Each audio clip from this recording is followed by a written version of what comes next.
Okay, this is what I would like for you to work on for math today. Go to your Clever account, click on our classroom, click on Splash Learn. Okay, one of the things that we have not been working on a lot that we really need to be working on is your multiplication facts.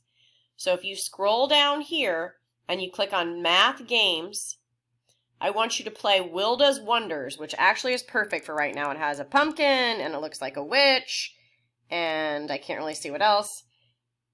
So you're going to click on here. There are 17 different levels for you to do, but it says up here repeated addition and multiplication tables. And you know that that multiplication is just like adding a lot, repeated addition.